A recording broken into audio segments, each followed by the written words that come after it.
말씀드린 대로 로마서 강의에서 오늘 두 번째 시간입니다. 저희가 꼭 그 로마서 강의를 시작 안 했어도요, 그동안 제가 로마서에 대한 얘기를 많이 했습니다. 왜냐하면 여러분에게 말씀드렸다시피 사도 바울이 신약 성경 27권 중에 절반 조금 못 미치는 13권의 편지를 썼고, 그 13권의 편지 중에서 제일 먼저 있는 게 로마서예요.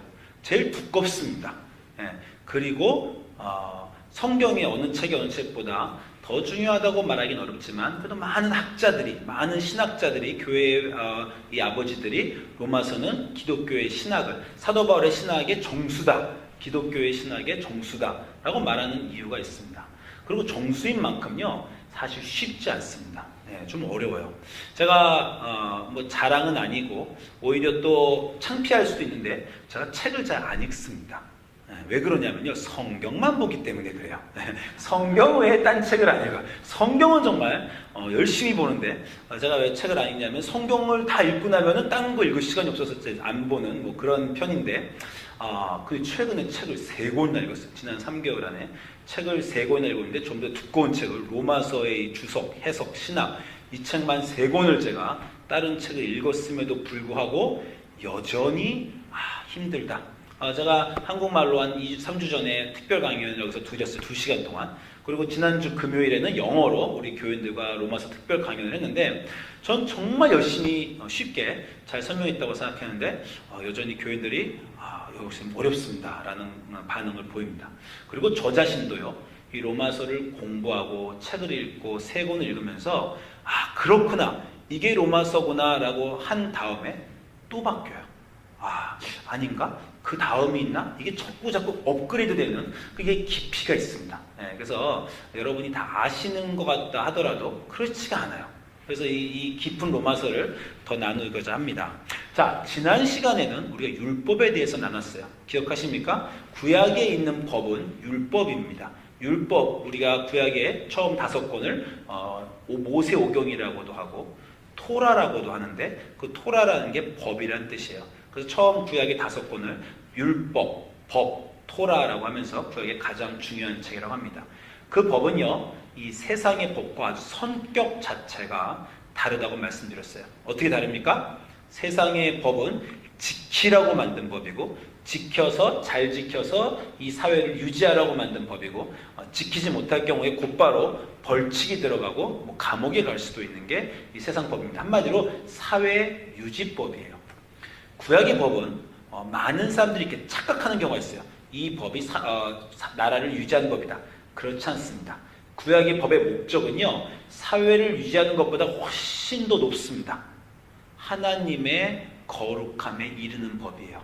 그래서 어떤 구절들은, 여러분이 레위기나 어떤 구절 보면 도대체 이건 왜 지켜야 되지? 이 음식 규정들, 옷에 대한 규정들, 날짜에 대한 규정들, 이런 것들이 무슨 소용이란 말인가? 내 생활에서 이런 생각이 들기도 하지만, 우리가 알 수 없는 영적인 곳에까지 다 미쳐서 이런 것을 전부 다 지켜내야 거룩하신 하나님의 거룩에 미친다라는 거예요.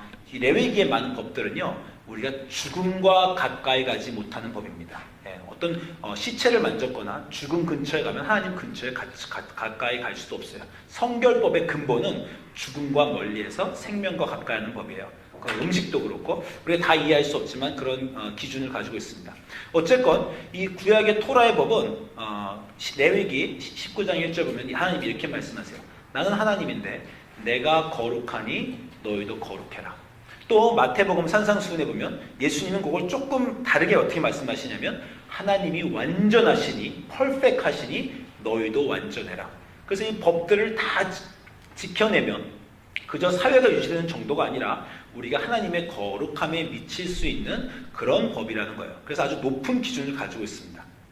그런데 그 법의 높은 기준을 가지고 있음에도 불구하고 아주 몇천 년 이 유대교의 전통에서 유대 사람들 중에 그 법을 다 지켜내어 하나님에게 가까이 가겠다라고 노력한 사람들이 있었어요. 우리가 율법주의자들이라고 합니다. 서기관들이라고 하고 바리새인들이라고 하는데, 그 사람들이 법을 다 지켜내고 막 음식 규정, 날짜 규정 다 지켜냈어요. 그 지켜내고 자기는 이제 법을 지켰으니까 의인이다라고 생각을 했는데, 예수님이 강하게 도전하셨죠. 그걸 우리가 지난주에 나눴습니다.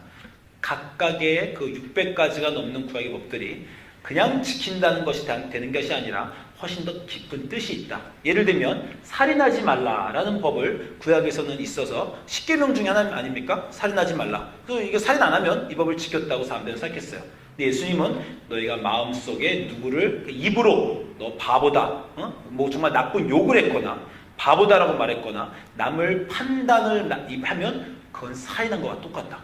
너무 법을 굉장히 아주 높이 끌어올리셨어요. 또 간음하지 말라는 법이 있는데 그래서 간음을 안 하면 그냥 이 법을 안 어긴 거라고 사람들은 생각했는데 예수님 마음에 음탕한 마음으로 음탕한 눈으로 생각만 해도 음행을 이미 저지른 것이다 라고 해서 또 법을 아주 높은 경지까지 끌어올리셨습니다. 그래서 우리가 이 법에 대해서 고민할 때 이걸 정말 어떻게 우리가 지킬 수 있을까 라고 고민하였는데 그거에 대해서 이 로마서에서 바울이 해석을 해냈습니다. 뭐라고 해석을 해냈냐면 법은 지킬 수 있는 것이 아니다. 그렇게 만약 지킬 수 있는 거면 이 세상 인간 중에서 지켜서 하나님의 거룩함에 이른 사람이 있을 것이겠죠. 그런데 성경은 아주 분명히 얘기합니다. 율법으로는 어떤 일을 한 거냐면 이게 사도 바울이 로마서 3장 20장에서 말하는 겁니다. 율법의 행위를 정말 그 깊이 정신까지 예수님이 말하는 그 법 하나하나의 깊은 정신까지 다 지켜낼 수 있는 사람은 아무도 없다. 인간 중에서. 그렇지만 율법을 우리가 지키면서 지키지 못하니까 우리가 죄인이다, 죄가 있다는 것을 깨닫는 것이 율법의 그 목적이다라고 말씀하셨어요. 그러면서 의인은 하나도 없다라고 말씀을 했습니다. 율법을 지키려고 노력하다 보면 나는 율법을 지킬 수 없는 사람이구나라는 결론에 도달한다는 거예요. 그래서 의인은 하나도 없다. 어떤 사람은 알았어, 나 이제 의인 아니야, 에이 됐어. 그러고 끝나는 사람도 있습니다. 그러나 말씀드렸지만요, 기독교는 많이 아는 것이 중요한 것이 아닙니다. 성경의 단 한 구절이라도 정말 깊이 알게 되면 그게 힘이 돼서 자기 인생을 바꿔요. 내가 의인이 아니구나. 내가 의인은 이 세상에 없구나라는 걸 정말 깊이 알아야 됩니다. 그건 그냥 머릿속으로 아는 게 아니라 깊이 알아야 돼요. 깊이 알려면요, 여러분 정말 율법을 지키려고 노력하셔야 됩니다. 정말 열심히 예수님 마음에 따라서 오른쪽 맞으면 왼쪽 뺨 대고 내 이웃을 내 몸과 같이 사랑하고 원수도 사랑하려고 정말 노력하다 보면요, 정말 깊이 눈물을 흘리면서 마음속 깊은 밤부터 나는 정말 의인이 아니구나 라는 그 깊이 알게 된다라는 그런 뜻입니다. 그래서 율법에 대해서는 의인이 없다라는 것을 말씀하시고, 그럼 우린 다 의인이 아니니까 구원을 받을 수가 없다는 거예요. 그래서 사도 바울이 그 유명한 얘기를 했다는 겁니다. 사도 바울 로마서 3장 21절에서 율법으로는 의롭게 될 수 없지만 율법 외에 하나님의 한 또 다른 의로움이 나타났다. 그 의로움은 뭐냐? 율법과 선지자들이 이미 증거를 다 한 것인데 그 내용은 바로 예수 그리스도를 믿음으로 말미암아 의롭게 된다라는 것입니다. 그래서 이 내용을 저희가 정말 6개월, 아니 지난 3년 동안 여러분하고 제가 한 50번은 나눈 것 같아요. 그죠? 이거를 전문 용어로 하면 뭐라 그런다고요? 예수 그리스도를 믿음으로 의롭게 된다? 이신칭의, 믿음으로써 의롭게 된다. 이거 제가 너무 많이 강조했고, 선교를 다니다 보면 이게 너무 많이 알게 되는 게, 왜냐하면 모든 종교와 모든 사상들은 이신칭의를 거꾸로 갑니다. 올바로 살아야 구원받지 믿음으로 구원받지 않는다는 거예요. 너무 제가 중요하다고 말씀드렸습니다. 그러면요, 이 혁명적인 사상, 모든 종교와 모든 인간의 철학과는 정반대로 우리의 행위로 구원받지 않고 믿음으로 구원받는 나는 이 생각을 사도 바울이 해냈을까요? 그 개인이 갑자기 막 기도하다가 예수님 만나가지고 야, 구원은 이 세상 사람들은 전부 열심히 법 지켜서 가는 거로 알고 있는데 믿음으로 가는 거구나. 사도 바울이 그렇게 갑자기 혁명적으로 천재적으로 생각을 했을까요? 그렇지는 않습니다. 사도 바울이 생각해낸 게 아니에요. 왜? 사도 바울에서 뭐라 그럽니까? 율법과 선지자들이 이미, 율법과 선지자들이라는 건요, 하나님이 말씀하셨다는 거예요. 하나님이 구약 내내 율법을 통해서 선지자들을 통해서 이 말씀을 하셨다는 거예요. 자, 신약이 새로운 게 아닙니다. 예수님 때문에 새로운 게 아니에요. 믿음으로 의롭게 된 사람이 구약에 있습니다. 누가 있습니까? 아브라함이 있잖아요. 여러분, 이미 창세기에 구약의 첫 번째 책 창세기 15장이 나갑니다. 창세기 15장에 나이가 75세나 되고 이제 나이가 더 많아서 도저히 애를 낳을 수 없는 아브라함에게 하나님이 부르셨어요. 그래서 아브라함을 이 늙은 할아버지를 불러서 창세기 15장 15절에 아브라함을 이끌고 밖으로 나가서 하나님이 하늘을 우러러 뭇 별들을 보라 그랬어요. 정말 여러분 산 꼭대기에 네온스타에 넘는 데 가면 하늘에 별들 정말 많은 거 아시죠? 그 정말 많은 별들을 보시면서 아브라함에게 저 별들을 세어봐라. 저 별들처럼 네 자손이 많아질 것이다 라고 아기가 막 20명 있는 사람도 아니고 75세까지 자식이 한 명도 없는 이미 남자가 애를 낳을 수 없는 상태에 있는 할아버지에게 하나님이 네 자손이 저 별들처럼 많을 것이다 라고 창세기에서 약속을 하셨더니 아브라함이 어떻게 됐어요? 그 말을 믿었대요. 하나님이 내게 많은 자손을 주실 거라는 걸 믿었다. 그랬더니 이미 구약에서 창세기에서 아브라함이 여호와를 믿으니 여호와께서 이를 믿은 것을 그의 의로움으로 여기셨다. 사도 바울이 처음 한 얘기가 아닙니다. 이미 4,000년 전에 사도 바울 3,000년 전에 구약의 가장 시작에서 하나님이 율법을 주시기 전에 이건 율법을 주시기 430년 전의 일입니다. 갈라디아서 보면 이렇게 말해요. 율법을 주시기 430년 전에 이미 아주 가장 오리지널로 원본으로 이렇게 말씀하셨다. 의로 구원을 받는다라고 하신 거예요. 그래서 여러분 아시겠지만 사도 바울은 바리새인이었고 자신이 예수님 믿기 전에 사울이라는 청년이었을 때 율법을 열심히 공부하던 청년이니까 자기가 이 이신칭의를 개발한 게 아니고요. 율법을 열심히 공부해서 구약을 알고 있던 이 청년 사도 바울이 의로 믿음을 의로 구원받는 건 알고 있었는데 그거는 아브라함의 자손이 그렇게 되는 줄 알았는데 다마스커스에서 예수님 만나고 아브라함의 자손이 아니라 예수님을 믿는 그 믿음으로 생각만 바뀐 거예요. 아브라함의 의가 기독교인의 의로 바뀐 거를 사도 바울이 말한 거지 의로 구원을 받는다는 그 개념 자체를 사도 바울이 새로 만들어낸 것은 아닙니다. 그래서 오늘 로마서 우리가 볼 4장 3절에서 사도 바울이 이렇게 말해요. 성경이 뭐라고 말하냐? 내가 그렇게 말하는 게 아니다. 성경이 창세기를 봐라. 구약을 봐라. 성경에 무엇을 말하며 아브라함이 하나님을 믿음에 그것을 그에게 의로 여겨진 바 되었다. 우리가 방금 읽은 창세기 15장을 그냥 바울이 그대로 갖다 썼습니다. 갖다 쓰면서 성경에 그렇게 말해서 그렇게 된 것이다 라고 말을 했어요.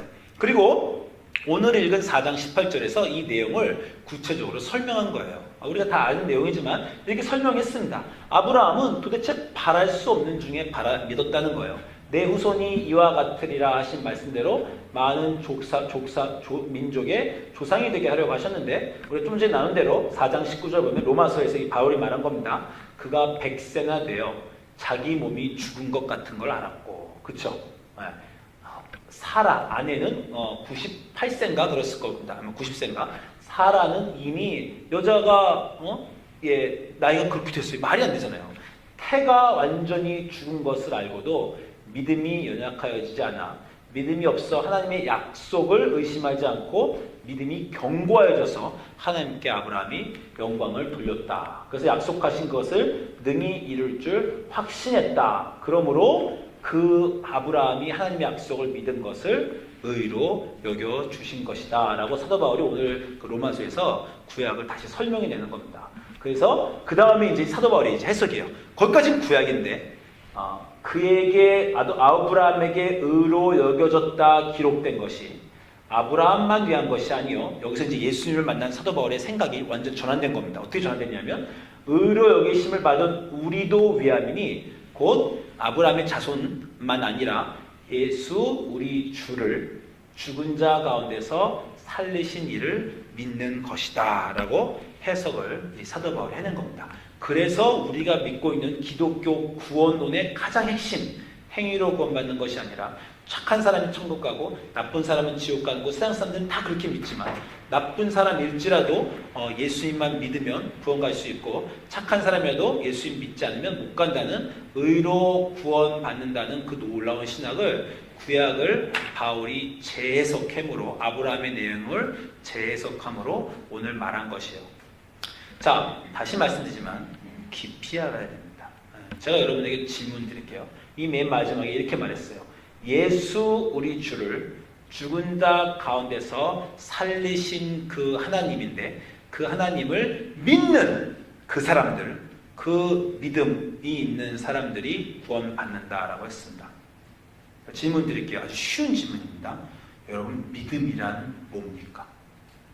구원을 얻을 만한 믿음, 이신칭의의 바로 그 믿음, 그거를 마음속에 알게 되면, 그거를 믿게 되면 갑자기 의롭지 않던 내가 맨날 실수하고 이기적이고 꼭 자꾸 보면 정말 하나님의 법에는 도저히 가까이갈 수 없는 내가 그것만 가지면 의로워진다는 그 믿음은 뭡니까? 우리 방금 전에 했죠. 예수님을 믿는 것. 근데 제가 좀 더 깊이 가지고 있잖아요. 예수님을 믿는다는 건 도대체 무슨 뜻이에요? 여러분 다 그냥 나 예수님 믿어요. 예수님 믿어요. 아니 기독교인 중에 그거 말하지 않는 사람이 있습니까? 예수님을 믿는다는 건 도대체 무슨 뜻이에요? 왜냐하면요, 이 믿음은요 가지기 어렵다는 거예요. 지금 사도 바울이 재차 얘기하는 게 아브라함이 어땠다고요? 믿을 수 없는 중에 믿었대요.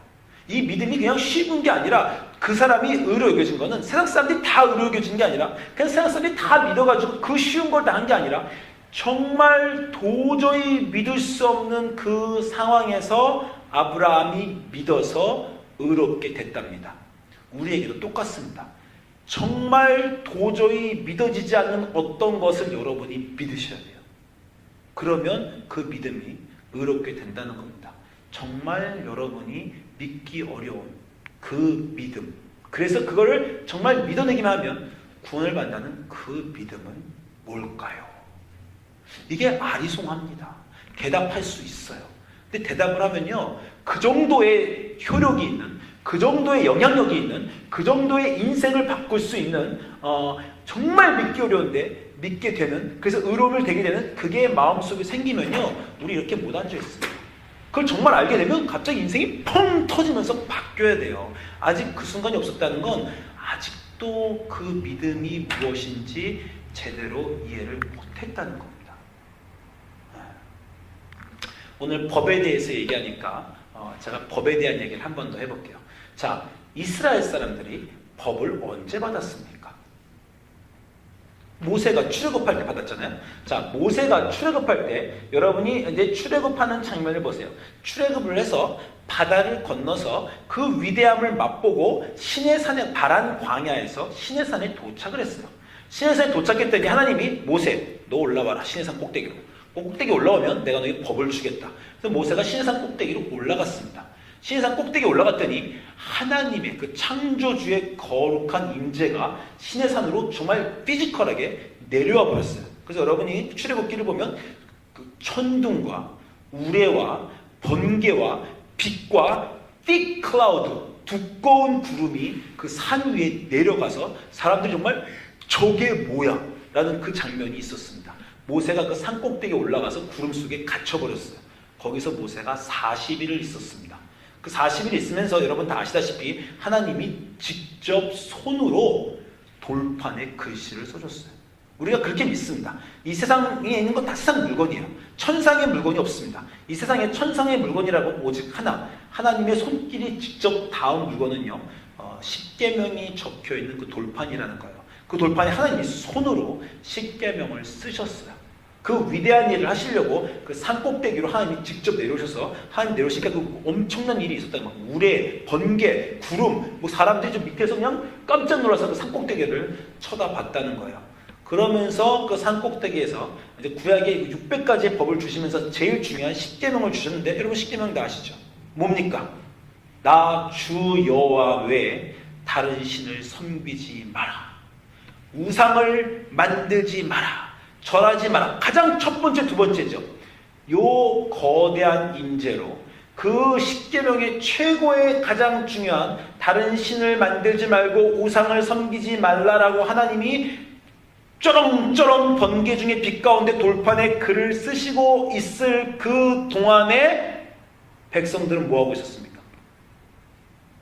그 동안에 우상을 만들고 있었어요.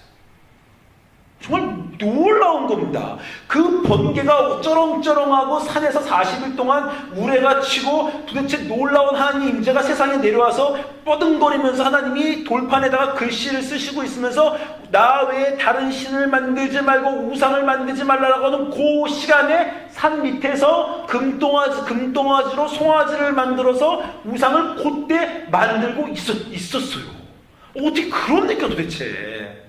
이건 정말 헌법을 제정해서 잉크도 안 마르는데 헌법을 그냥 쫙쫙 찢어버리고 안 믿겠다고 그냥 선포하는 거하고 똑같아요. 그게 인간입니다. 그게 우리예요. 하나님이 지금 예수님이란 아들을 보내셔서 내가 인간 세계에 와서 죽겠다. 정말 죽을 필요도 없고 인간의 몸으로 내려올 필요도 없고 십자가의 도대체 고통이라는 건 알 필요가 없는 하나님이 십자가에 찔려서 피를 흘리면서 죽겠다는 그 순간에도 우리는 갤갤거리고 웃고 있었어요. 저거 봐! 인간과 하나님의 차이는 너무 큽니다. 도대체 그 율법의 순간에 하나님이 그렇게 하시고 있는 순간에 그 인간은 그런 일을 하고 있었어요. 우리의 인생을 한번 돌아보십시오. 자, 율법 전체가 이것만 믿으면, 율법 못 지켜도 이것만 믿으면 된다는 그 믿음이 도대체 뭐라고요? 아까 말씀한 예수를 믿는 거예요. 예수를 믿는다는 것은 무엇을 뜻합니까? 예수 그리스도의 십자가를 믿는다는 거예요. 예수 그리스도가 하나님의 아들이라는 걸 믿는 거예요. 예수 그리스도가 하나님이라는 걸 믿는 거예요. 하나님이 이 세상에 와서 십자가에 달려 돌아가셨다는 걸 믿는 거예요. 하나님이라는 창조주가 인간의 몸으로 내려와서 나를 위해 죽었다라는 걸 믿는 거예요. 그것보다 더 있습니다. 이 이신칭의 가장 핵심 구절을 우린 로마서 3장 23절부터 24절이라고 말해요. 학자들이나 다 그렇게 말합니다. 자, 그 핵심 구절을 볼게요. 믿음으로 의롭게 된다라는 말의 핵심 구절은 이거라는 거예요. 로마서 3장 23절. 우리가 10번도 더 봤습니다. 모든 사람이, 한번 같이 읽죠. 로마서 3장 23절 24절. 자, 같이 읽겠습니다. 모든 사람이 죄를 범하였음에 하나님의 영광에 이르지 못하더니 그리스도 예수 안에 있는 속량으로 말미암아 하나님의 은혜로 값없이 의롭다 하심을 얻은 자 되었느니라. 이게 이제 복음이고요. 이 복음은 지식이 아니라 능력이라고 했고요. 이 복음을 읽다가 마틴 루터가 뒤집어졌고요. 이 복음을 읽다가 존 웨슬리가 그냥 깜짝 까부러졌고요. 이 복음을 읽다가 성 어거스틴이 변했고요. 이 복음을 읽다가 교회의 어떤 위대한 사람들이 그냥 인생이 획가닥 바뀌어버려서 그런 일이 있을 때마다 교회에는 개혁이 일어나고 2000년 교회에 또 올라온 일이었어요. 이 말 지금 별거 아니죠. 읽으셨죠? 이 말을 제대로 이해하면 어떤 사람의 인생이 변한다라는 거예요. 네. 그리고 이 말은요, 우린 그냥 지금 읽었는데 도저히 잘 읽혀지지가 않는, 믿어지지가 않는 어떤 거라는 거예요. 네. 저도 그렇게 깊이가 있는 마틴 루터나 막 웨슬리 같은 그런 사람이 아닙니다. 그래서 저도 그냥 조금씩 배워요. 근데 제가 조금씩 알게 된 한 가지가, 제가 지금 빨간색과 파란색을 좀 여기 썼잖아요. 이 차이를 제가 어느 순간에 알았습니다. 자, 예수 그리스도를 믿는다는 것은 예수 그리스도가 십자가에 못 박혔다는 것을 믿는다는 것이고 하나님의 아들이 이 세상에 왔다는 것을 믿는 것이죠. 예수님은 십자가에 왜 못 박혔다고요? 왜 못 박혔어요? 하나님이 이건 정말 이게 C.S. 루이스가 말한 전 우주에서 가장 놀라운 사건 하나를 꼽으라면 창조주 하나님이 인간이 되어서 십자가에 못 박혀 죽은 것이다. 그죠? 그거보다 놀라운 사건 없겠죠. 막 애가 팔 5개가 달려 태어났다든가, 아니면 어떤 사람이 날개를 달고 날아갔다든가, 바다가 막 말랐다든가, 그런 것보다 더 전 우주에서 가장 놀라운 사건은 창조주가 인간의 몸을 입고 인간의 땅에 와서 인간의 못에 찔려 인간으로서 십자가에 달려 죽었다는 것이다. 그게 이제 C.S. 루이스가 말한 이 전 우주의 가장 놀라운 사건이라는 거예요. 그 사건의 이유는 뭡니까? 예수가 십자가에 달려 죽은 이유는, 우리는 그렇게 고백합니다. 우리 죄 때문에 그렇다. 우리 죄를 도대체 어떻게도 해결이 안 돼서 그분이 그 방법밖에 없어서 그렇게 했다. 우리 인간에게 법도 주시고 언약도 주시고 성령도 주시고 별걸 다 주셔도 인간이라는 존재가 아까 말했듯이 하나님이 그 우상을 만들지 말라고 하늘에서 내려와서 법을 쓰고 있는 동안은 바로 그 순간에도 우상을 만들고 있는 그런 사람들이라. 하나님이 사랑을 막 쏟아부어 주시고 있는 지금 순간에도 완전 반대길로 가는 그 순간이라. 도대체 인간이 이해가 안 되는 그 순간이라. 이 방법밖에 없어서 그 하나님이 그렇게 하셨다라는 거예요. 하나님이 예수님을 인간의 몸으로 해서 이 세상에 보냈습니다. 그죠? 보냈을 때부터 하나님이 너 가서 죽어! 라고 보내지는 않으셨을 거예요. 그래서 오셔서 놀라운 일들을 하셨어요. 그죠? 막 기적을 일으키고 막 가르침을 주시고 문득병자 안아주시고 뭐 죄인들과 같이 사귀어주시고 놀라운 일을 했습니다. 하나님이 예수님을 일부러 죽게 한 것은 아니에요. 그런데 하나님은 예수님이 죽을 줄은 알고 계셨어요. 왜? 다르게 질문할게요. 예수님을 죽인 건 누굽니까? 하나님이 죽였어요? 누가 죽였어요? 우리가 죽였어요. 우리가 예수님을 죽였습니다. 이거를 놓치면 안 돼요. 네. 그게 복음의 가장 시점입니다. 그 놀라운 하나님이 이 땅에 와서 죽었는데 누가 죽였냐면 우리가 죽였어요. 네. 거기서 이 말이 나온 겁니다. 모든 사람이 죄를 지어서 그 죄가 그분을 죽였고 모든 사람이 합심해서 예수님을 죽였어요. 이 구절을 사도 바울도 말했지만 제가 전에 한번 나눈 적이 있지만 베드로가 이 구절 가지고 설교했습니다. 자, 베드로가 성령이 내려온 오순절에 베드로가 오순절에 나와서 설교를 했어요. 그 유명한 얘기 아시죠? 베드로가 성령 받고 오순절에 설교를 했더니 3,000명이 그때 베드로의 설교를 듣고 마음이 찔려서 회개라고 3,000명이 회개해서 예수님 믿는 바람에 교회가 처음 탄생한 순간이 사도행전 2장에 나오는 오순절 사건입니다. 우리가 늘 베드로의 설교를 볼 때마다 아니 도대체 어떻게 설교를 했길래 3,000명이 예수님 믿겠다고 했는가, 도대체 그 놀라운 베드로의 설교는 뭔가라고 했는데 그 베드로 설교의 결론 부분이 좀 전에 말한 그 사도 바울의 이심층이하고 거의 똑같습니다. 그 베드로 설교의 결론 부분이 사도행전 2장 36절에서 37절입니다. 베드로가 이렇게 선포했어요. 그런즉 이스라엘 온 집은 너희들은 인간 몽땅들은 확실히 알아라. 정말 이것만큼은 확실히 알아라. 뭘 알아냐면 너희가 십자가에 못 박았다 예수를. 그거 인정하냐? 그걸로 시작하는 겁니다. 예. 여기서 너희라고 말하는 건 누구예요? 바리새인들입니까? 로마 병정들입니까? 너희라고 하는 건 거기 있는 사람 다잖아요. 거기 있는 사람 다 중에서 예수님 엄마 마리아도 있습니까? 예수님 엄마 마리아도 있습니다.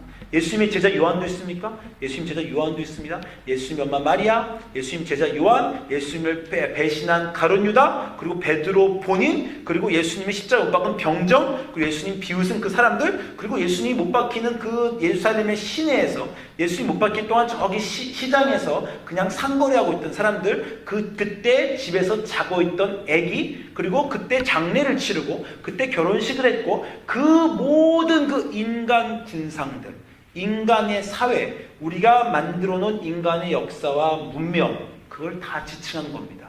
그 너희가 다른 건 다 인정하지 않더라도 한 가지는 인정했으면 좋겠다.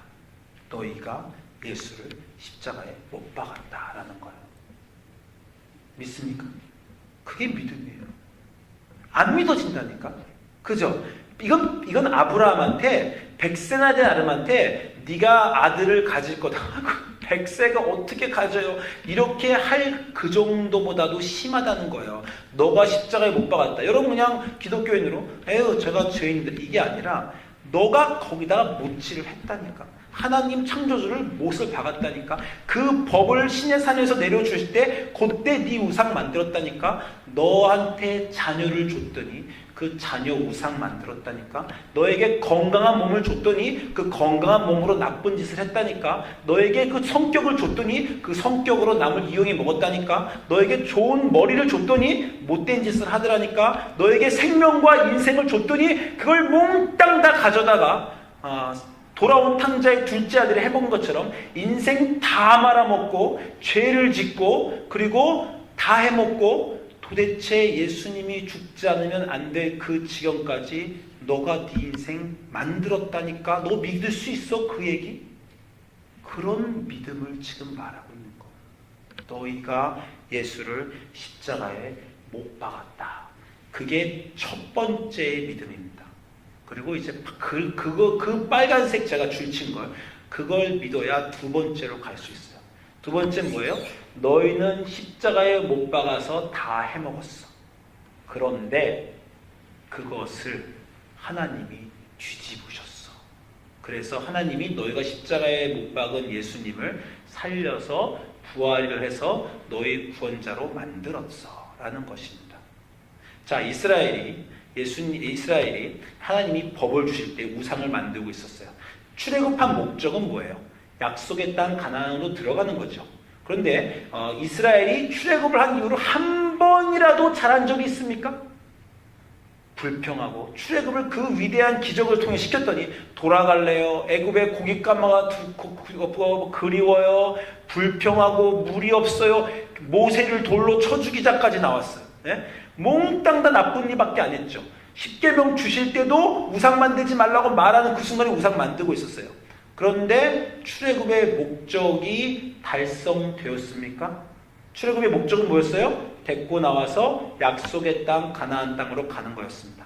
가나안 땅 갔습니까? 갔어요.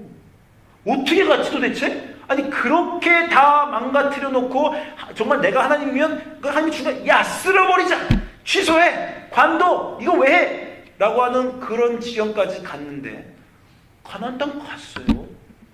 어떻게 갔습니까? 하나님이 질질 끌고 갔어요. 안 가겠다고 버티고 있는 여러분, 정말 자녀들 길거리에서 누워갖고 뒤집어져서 손 막 안 가! 그런 거 부모가 이끌고 가는 거 보셨어요? 그런 것처럼 끌고 가셨어요. 정말 붙잡고 끌고 가나안 땅으로 가셨어요. 그게 우리 구원이라는 겁니다.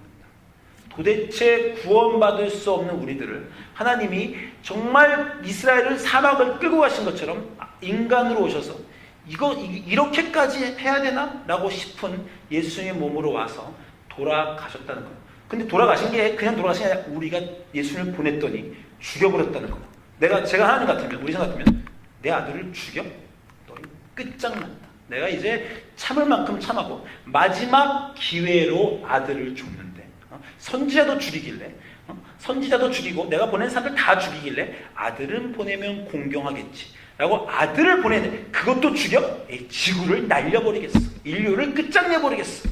그렇게 하셨어야 되는 하나님인데 그렇게 안 하시고 내 아들을 죽여? 그리고 예수님은 자기를 죽이는 사람한테 뭐라 했다고요? 아버지, 저들을 용서하소서. 저들이 뭘 하는지 모릅니다. 하나님도 내 아들 죽여? 그럼 너희도 끝장내자라는 걸? 근데 거기서 그냥 아들, 사실 부활이 필요가 없어요. 예수님을 죽이면요, 예수님은 천국에 올라가시면 돼요, 하나님이. 근데 예수님이 왜 부활하시는지 아세요? 죽인 너희한테 나 화 안 난다가 부활입니다. 죽인 너희, 이걸 어떻게? 예수님 죽여버렸네? 우리가 그러고 있는 그 상황에, 덜덜 떨고 있는 상황에 괜찮아, 화해하자. 내가 다시 시작한다. 살리겠다. 너희들 땅에다가. 너희 예수님 줬는데 죽였어? 다시 줄게. 가 부활입니다. 어떤 자식한테 생일 선물 너무 잘 만들어줬는데 생케 갖다 줬더니 얘가 생케 때문에 땅바닥에 뒤집어져. 나 이렇게 안 먹어! 네 엄마가 주섬주섬 담아다가 다시 먹어봐. 지금 그러고 있는 거예요. 자존심도 없고 벨도 없고 뭐예요? 하나님이 내가 한다 밖에 없어요. 절대 법을 안 지키는 그 인간들을 내가 계속해서 이끌고 가겠다. 그 땅에는 절대 안 가겠다고 뻗당기는 그 사람들한테 그 약속의 땅으로 나는 데려가겠다. 구원하지 마세요. 그냥 냅두세요. 잘 살게 해주세요. 그냥 이 세상에서 잘 먹고 잘 살다가 오래 잘 살고 좋은 집에서 애들 잘 키우는 거 보고 그냥 해로 장수하고 싶은 우리들, 구원은 생각하고 싶지 않은 우리들에게 나는 구원시키겠다. 너희가 어떻게 해도 나는 구원시키겠다. 너희가 너희 인생 다 말아먹어도 나를 죽이는 걸로 끝나도 나는 포기 안 한다. 여러분이 믿는 하나님은 그런 하나님이에요. 나는 포기 안 한다. 너 그대로 살게 안 놔둔다. 여러분, 제가 최근에 중년의 위기를 겪고 있나 이런 생각을 좀 해요. 나 흔히 이제 미들 에이지 크라이스 있잖아요. 여러분들 이유정 씨, 저기 김용훈 씨 제 나이 되면 아십니다. 무슨 얘기인지. 40대 중반부터 50대 중반까지 우울증도 오고요. 꼭 사춘기가 또 온 것 같아요. 내가 봐도 내가 사춘기야. 어떻게 할 수가 없어요. 그런 것만 사실 오는 게 아니고요. 여러분이 살다 보면요, 평안할 때가 거의 없죠. 어쩌다가 폭풍이 치는 인생에서 하루 전 오늘 아무 일도 없네. 마음이 참 평안하다. 그런 순간 가끔 있죠. 그런 순간 외의 인생의 대부분은 위기입니다. 위기고 갈등이죠. 그건 기도할 때가 있어요. 하나님, 도대체 인생이 왜 이럽니까? 왜 늘 이렇게 위기입니까? 이거를 욥이요, 그렇게 말하는 거예요. 왜 나를 침 삼킬 동안도 냅두지 않고 이렇게 나를 이렇게 왜 붙들어서 끌고 다니시는 거예요? 도대체 날 좀 냅둬요. 욥이 그런 겁니다. 근데 하나님이 거기다 그렇게 얘기하세요. 나는 너 포기 안 한다. 너 그렇게 사는 거 나는 못 본다. 그렇게 그냥 죄인으로 잘 먹고 잘 살면 된다는 그런 생각만 갖고 있는 거 난 절대 못 보겠다. 자, 뭐 좀 쉽게도 얘기하면 꼬마 애들이 그냥 게임하면서 그냥 좀 냅둬요, 엄마 아빠. 공부하기 싫어. 난 대학 안 가도 돼. 그냥 난 게임만 하게 좀 냅둬. 일로 와. 절대 그거 못 봐. 이렇게 하시는 거예요.